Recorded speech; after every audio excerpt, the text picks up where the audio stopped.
जय सिया राम, राधे राधे।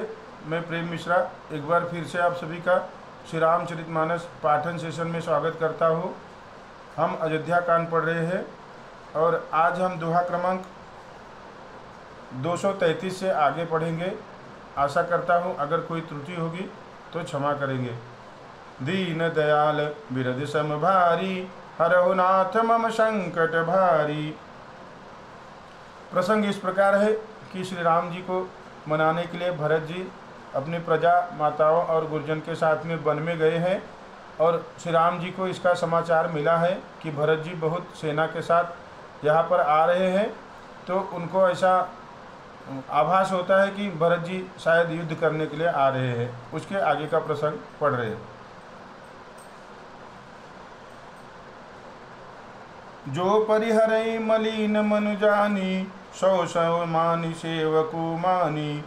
मोरे शरण राम ही की पनहि, राम सुस्वामी दोषु सब जनहि। यहाँ पर भरत जी खबर पाते हैं कि राम जी इस स्थान पर रुके हुए हैं। तो भरत जी के मन में ऐसे भाव आ रहे हैं कि अगर राम जी को पता लगा कि मैं उनसे मिलने के लिए आ रहा हूँ तो मेरे और मेरी माँ के कार्य को देखकर ऐसा न हो कि वो स्थान छोड़ दे। चाहे मलिन मन जानकर मुझे त्याग दे, चाहे अपना सेवक मानकर मेरा सम्मान करे, कुछ भी करे, मेरे तो श्री रामचंद्र जी की जूतियाँ ही शरण है। श्री राम जी तो अच्छे स्वामी हैं, दोष तो सब दास का ही है। जग जस भाजन चातक मीना, नेम प्रेम निज निपुण नबीना।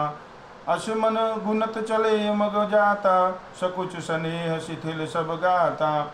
जगत में यश के पात्र तो चातक और मछली ही हैं, जो अपने नेम और प्रेम को सदा नया बनाए रखने में निपुण है। ऐसा मन में सोचते हुए भरत जी मार्ग में चले जाते हैं। उनके सब अंग संकोच और प्रेम से शिथिल हो रहे हैं। फेरति मनहु मातु कृत खोरी, चलत भगति बल धीरज धोरी। जब समझत रघुनाथ सुभाऊ, तब पथ परत उताइल पाऊ। माता जी की हुई बुराई मानो उन्हें लौटाती है, पर धीरज की धुरी को धारण करने वाले भरत जी भक्ति के बल से चले जाते हैं। जब श्री रघुनाथ जी के स्वभाव को समझते हैं तब मार्ग में उनके पैर जल्दी जल्दी पड़ने लगते हैं। भरत दशाते ही अवसर कैसी, जल प्रवाह जल अलिगति जैसी। देखी भरत कर सोच सनेहु, भानि साधते ही समय विदेहु। उस समय भरत की दशा कैसी है, जैसी जल के प्रवाह में जल के भंवरे की गति होती है। भरत जी का सोच और प्रेम देखकर उस समय निषाद विदेह हो गया। दीन दयाल बिरद सम भारी, हरहु नाथ मम संकट भारी। लगे हो न मंगल सगुन, सुन गुण कहत निषादु। मिटि ही सोच होई ही हरसु, पुनि परिणाम विषादु। दीन दयाल बिरद सम भारी, हरहु नाथ मम संकट भारी। मंगल शकुन होने लगे, उन्हें सुनकर और विचार कर निषाद कहने लगे। सोच मिटेगा, हर्ष होगा, पर फिर अंत में दुख होगा। सेवक बचन सत्य सब जाने, आश्रम निकट जाए निराने। भरत दीख बन शैल समाजू, मुदित क्षुदित जनु पाए सुनाजू। भरत जी ने सेवक गुह के बचन सत्य जाने और वे आश्रम के समीप जा पहुँचे। वहाँ के वन और पर्वतों के समूह को देखा तो भरत जी इतने आनंदित हुए मानो कोई भूखा अच्छा अन्न और भोजन पा गया हो। इति भीति जनु प्रजा दुखारी, त्रिविध ताप पीड़ित ग्रह मारी। जाई सुराज सुदेश सुखारी, हो ही भरत गत तेहि अनुहारी।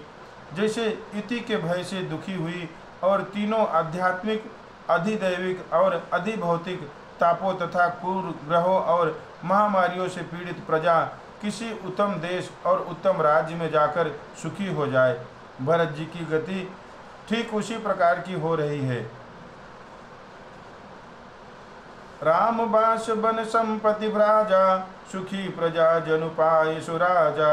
सचिव विरागु विवेकु नरेशु विपिन सुहावन पावन देशु। श्री रामचंद्र जी के निवास से वन की संपत्ति ऐसी सुशोभित है मानो अच्छे राजा को पाकर प्रजा सुखी हो। सुहावना वन ही पवित्र देश है, विवेक उसका राजा है और वैराग्य मंत्री है। भट्ट जम नियम शैल रजधानी शांति सुमति सुचि सुंदर रानी। सकल अंग संपन्न सुराऊ रामचरण आश्रित चित चाऊ। यम तथा नियम योद्धा है, पर्वत राजधानी है, शांति तथा सबुद्धि दो सुंदर पवित्र रानियां हैं। वह श्रेष्ठ राजा राज्य के सब अंगों से पूर्ण है और श्री रामचंद्र जी के चरणों के आश्रित रहने से उसके चित्त में चाव है।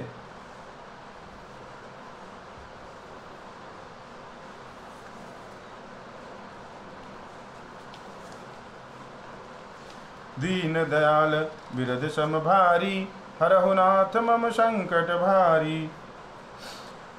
जीति मोह महिपालु दल सहित विवेक भुआलु। करत अकंटक राजपुर सुख संपदा सुकालु। दीन दयाल बिरध सम भारी हरहु नाथ मम संकट भारी।